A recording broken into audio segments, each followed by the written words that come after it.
What is up, YouTube fam? Robbie C here, and we are back today comparing the hot new thing with the tried and true classic. Who did it better, the Cigarra or the Eagle? Before I dive in, I'm gonna ask the most important question today.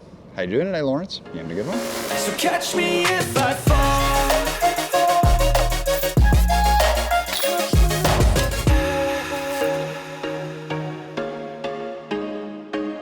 So let me tell you about the Cicada. This is a Discraft Fairway driver. Came out, I believe, 2 years ago.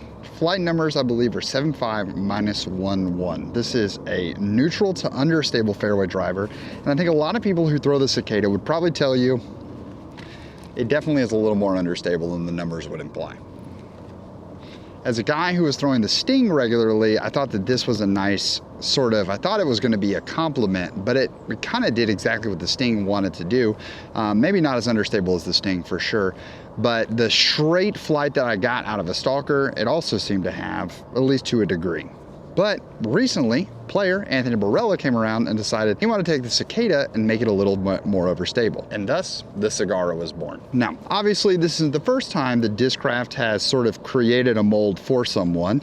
We have really the entire Paul Macbeth line. We have the Captain's Raptor, we have the Captain's Thrasher, all these different discs that fit a player specifically. Fierce, the Passion, the Drive, so many. But I was really curious because watching AB throw this, he gets some like crazy turn out of it, and I wanted to see for us mere mortals, how does it fly? And a lot of people have compared it to the T-Bird 3. Now I think the T-Bird 3 is usually like a straight T-Bird that has some finish on it, and I am really excited to see how it flies and test it out because unbeknownst to me, Discraft's sort of been grabbing a hold of my bag this year. And so we've had the invasion of the buzzes in the mid-range slot, and I had the Stings in there for a long time, and so those have sort of fallen out of favor in space of because they stopped making it. I really wanted to throw the Stalker for a little while, and then they stopped making it. So I'm just leaning into discs that feel good and fly good, but are currently in production. But currently I have Eagles in that spot. So what we want to test today is we want to compare Eagles that currently hold this straight spot with this beat-in Eagle and the overstable spot with this Star Eagle. And we're going to compare it with a couple other options. So obviously we have Cigarras. We've got two ESP Cicadas as the super flippy option being in the conversation. But then what really complicated things was these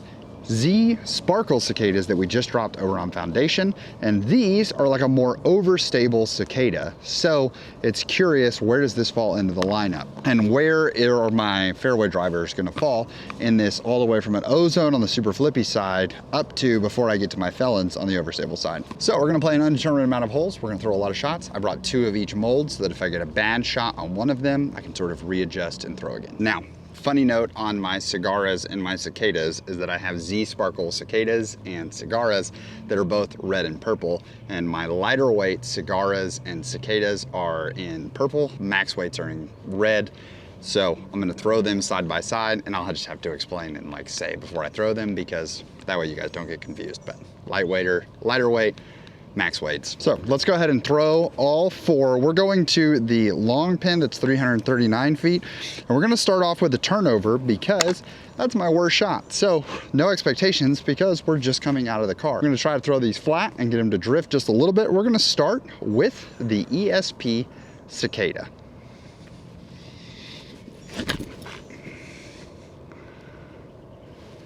I mean, I think that was gonna be super long if it didn't hit that tree. Next up, we have my beat-in Star Eagle.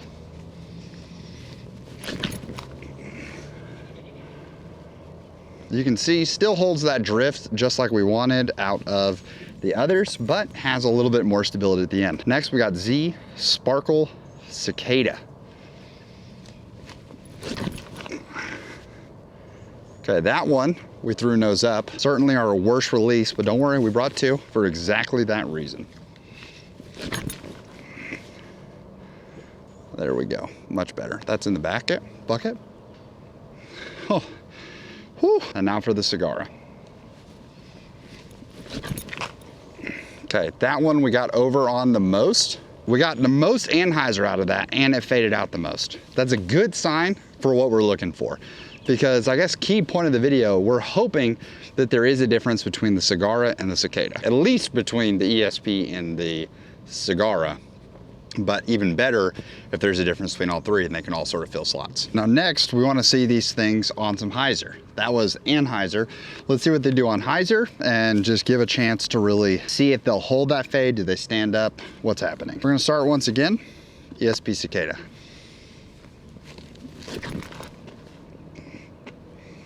Okay, pretty nose up.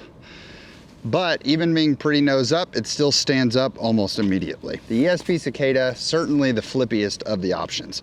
We'll actually save the Eagle for last and we'll keep walking down the Discraft lineup. Next up, we have the Z Sparkle Cicada. Okay, stood up a little bit, but still had pretty decent fade. Let's try the Cigarra. My hope and expectation here would be that the Cigarra just holds it the entire time versus standing up at all. I certainly threw that one a lot lower. Not really getting a hold of them right now. It's just not warmed up, but we'll see. Next is the Eagle. I anticipate this to be the most overstable.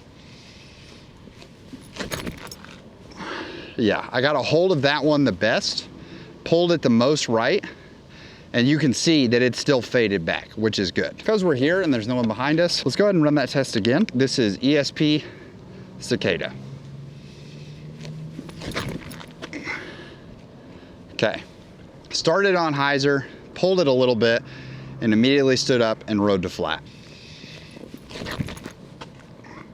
Sparkle, stands up, rides, silly straight. Still has a little bit of fade at the end, but as opposed to, I got a hold of both of those a lot better, and the ESP immediately stood up and had some turn to it.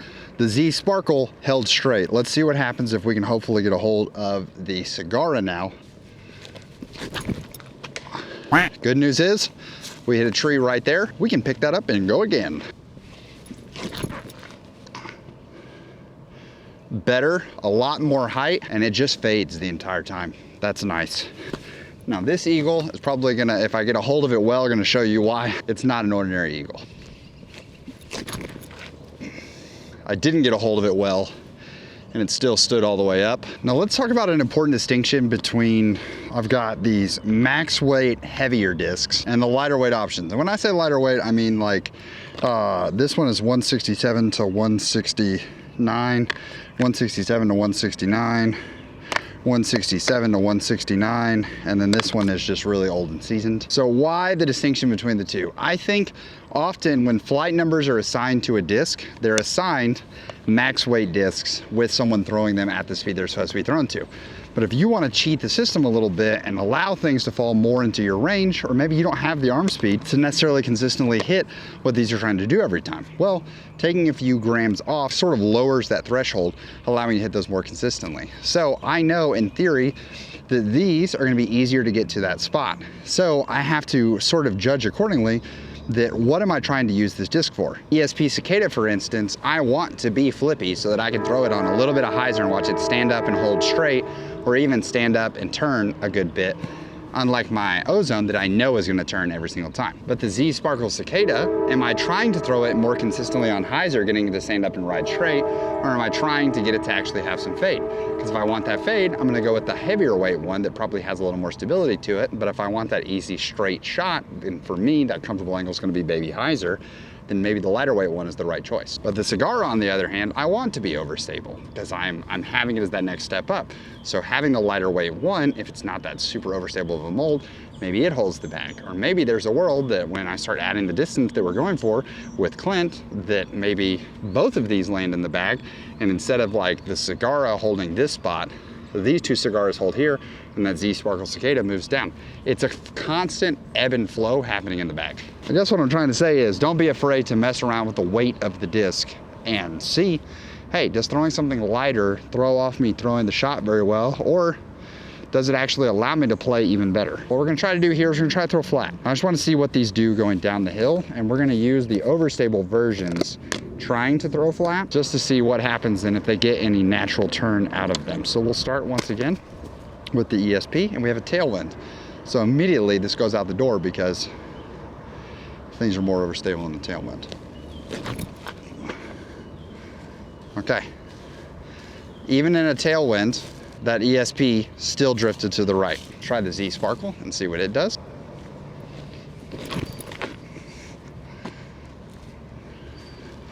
Threw it nose up and really held it kind of straight the entire time, which I like. Let's try Cigarra. I would expect this to have no drift whatsoever, especially when I early release it. Once again, we brought two for this purpose. Better. Yeah, still no drift. And then last but not least, the Eagle. One thing I love about the Eagle is that unlike T-Birds, they have a little more extremes on both sides. If you get into them, they turn more, but they also fade more at the end. Ooh, right off the tree. Now, something that's important to note about when you're testing discs, trying discs, or even when you're just out playing disc golf is to understand the fact that I think a lot of people overlook. Some days you just don't have it. Some days things are misfiring, whether it's exhaustion, and sleep well the night before, whatever it may be. There are a multitude of factors and reasons that you may not be throwing full power, throwing full shots. And for me, right now, it's we're trying. Obviously, it's this journey. It's been this journey for years now, right? Trying to add that distance and break all the bad habits. But we're trying, and I think that we're tasting some definite distance. If I achieve the distance thresholds that I'm looking for, like, hey, I would love to be throwing 430-foot Hyzers. How does that adjust the content for the channel and showing you guys what's happening? My hope and my goal is that it's not like, oh man, here's how the disc, I can say here's how it flies for me, and learn to still connect with our audience, because I do think that that's something missing, is how AB's gonna throw a Cigarra is very different how most of you are gonna throw a Cigarra. Even noted that on the trail video, lots of you talking about how far you throw and does the trail work for you, does it not work? So I always appreciate that feedback, and I want you guys to know that I'm constantly thinking about it. All right, now this was the hole that I was hoping was in the leftmost position, but I still think we can get there. What we're gonna try to do is we're gonna try to throw some spike Hyzers. But we're actually gonna do the spike Hyzers with the flippy ones, because I wanna see on extreme Hyzer angles, do they hold that angle? Do they stand up even on the most extreme angles? Here we go. Oh, and that's once again why we brought multiple, because I'm just not throwing the disc, Mr. Crawford. Much better. I mean, it's still bad, but like, we're on the progress route to throwing it further. The interesting part about spike Hyzers is that they kind of go against what I'm trying to do on the elbow. It feels really hard to keep the elbow space while on a spike Hyzer if I don't get over top of it. So maybe that's an issue. Like that, I really focused keeping that elbow space, and I think we got a little more pizzazz out of it. Oh, nope, lost it early. Yeah, guys, I'm so sorry. The good news is that we're showcasing what power looks like for someone throwing these in the like 250 to 300 range, because that's about how well we're hitting these today. So positives, just not helping you guys shop for the disc, just not really answering the questions that I'm looking for, because those are all awful. We already threw the other Cigarra. Might as well throw all the other ones if we're gonna throw them that poorly. There it is. Yes, sir. That was nice. That was nice. Okay. Yes. That is nowhere near the basket, but we're hanging on. Let's go, Clint. Clint's cheering at home, guys. Okay, Eagle. Yes. Yes, okay. Let's strike while the iron's hot. Now, I'll tell you, viewers, one thing that does make me very excited about the future potential of the channel and getting the distance gains that I know we will accomplish, not even if, I know we'll accomplish them, is that this next hole, I think these discs are what I'm gonna end up throwing at it for quite some time, which is awesome. Here we are, George Ward, hole 5. Got 8 discs. Let's go ahead and we'll go with the Eagles first. There it is. I like it.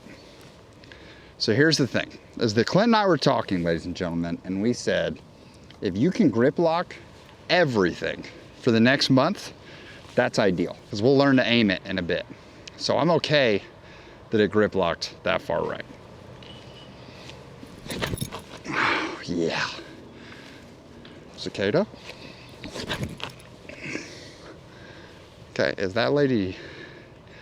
Nope. Oof. So you can see with some power, these things come out on some Hyzer. They're not fighting. Z Sparkle. Nope. That one we early released. That one we early released because subconsciously the mind sees a target walking up like this and it just focuses in on it. Instead of pulling away, you end up throwing directly at it. Okay, that was straight, but not a ton of power behind it. So it didn't necessarily go anywhere. Guys, I guess we're gonna be wrapping the video up, but I do think that we got some good showings. Let's see if we can get these Cigarras crushing.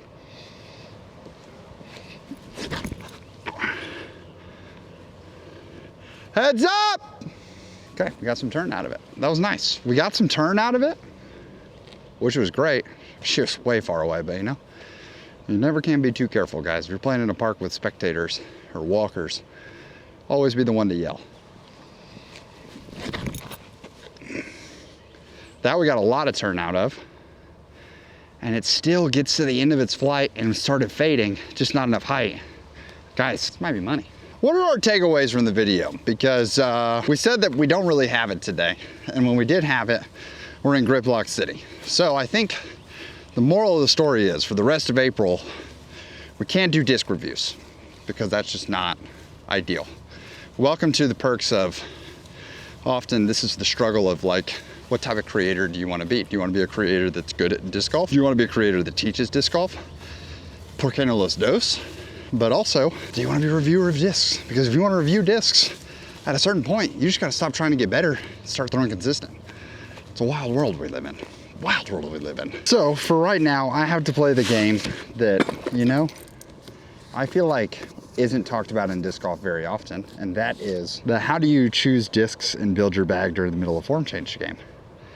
Because if I have every shot, if I knew every shot was gonna come out like those two Cigarra throws where I'm getting turn out of them, and then, yeah, like a flippy ESP Cicada doesn't really stand a chance with that kind of power if I'm not controlling the angles and things like that, because I'm just gonna burn it over quite often, which could be unreliable. But conversely, I did think that we learned through the video that there is definitely a difference between, for sure, the ESP Cicada and the first run overstable modified Cicada, aka the Cigarra. Definitely a flight difference between those. So if you bag this and you're looking for more of a meat hook, the Cigarra could be it for you. But while the Cigarra's got some really good distance out of them, the Cicadas, I grip locked both of them over. But then right in the middle ground, I am happy to say that the Z Sparkle Cicadas did really fill that middle ground, but I didn't necessarily get a hold of either of them. So can I, in the middle of this power change, I probably end up back on something like an overstable Eagle of sorts when the power's really hitting and the juice is coming. Maybe I need this for really overstable because the Cigarra may not have enough hook unless I'm throwing it on Hyzer. But right now, I'm probably gonna have to focus too hard on throwing this hard in order to get flight, good flight out of it. And so for that reason, I think that the Eagle leaves the bag for now, but I don't think that it's like goodbye forever. I think that it's completely acceptable to lean on more neutral discs or accept the fact that like, hey, are you new into form change? Because if you're walking into form change, then going on the more understable side of whatever options you have so that you can hit it consistently could be exactly what you need to be doing. But if you've been working on it and you feel like you're on the verge of breakthrough and you're hitting things a lot more consistently, which is what I hope to be in like a couple weeks, well, then lean on the more overstable side. So if I'm stepping up to a shot right now and I know that there's trouble left and right, until I'm hitting this grip lock consistently and really firing that power, I'm gonna have to assume that I'm gonna be a silly, silly man and I'm gonna early release it So that left side's gonna be more in danger the more overstable I go. So I'm gonna go with the more neutral to understable option. Disc selection's tough, y'all. And I really do think that, especially for folks who are inconsistent in their form, so often it's like, hey, I'm playing into a wind, or what if I get a hold of it? There's a lot of what ifs that happen, and those what ifs lead to us choosing the wrong disc, which results in a lot of strokes thrown away to the field. I mean, for instance, I played a course with a couple friends this weekend, and we played this like 900-foot par 5 that has no character or stitch of obstacle to it at all. It's just 900 plus feet of raw open field that you're throwing over and over again, but they've lined this OB fairway. So that's about the character that it has. And I kept going Cigarra because what I was trying to do was throw wide Hyzers up and around, like throw wide Hyzers over the right side of the OB and then crash back into the middle. But sure enough, I was early releasing. And because I was early releasing, they were just staying OB and staying OB in the left side. And I was losing strokes to hazard the entire time. What I enjoyed about today's video is that I think we showcased, I didn't have it today. I really didn't have it today, but I think that showcased sort of slower arm speeds, what it's gonna look like for a slower arm speed player. Not that I'm like a super fast arm speed player to begin with, but I really think you got to brace the silver linings. And I think that's really good that we were able to showcase that. And I hope it was helpful. So what are you bagging? Are you interested in the Cigarra? Are you a Cicada lover? Do you hate all of them? You just hate Discraft, whatever it may be. Love to know in the comments, what are some fairway drivers that you're struggling with? And also, am I the only one who struggles with that disc selection when you're not firing well? Let me know in the comments down below. So I hope you have an amazing rest of your day. Please make it fantastic for someone else too. But for now, we're gonna leave you with the birdie.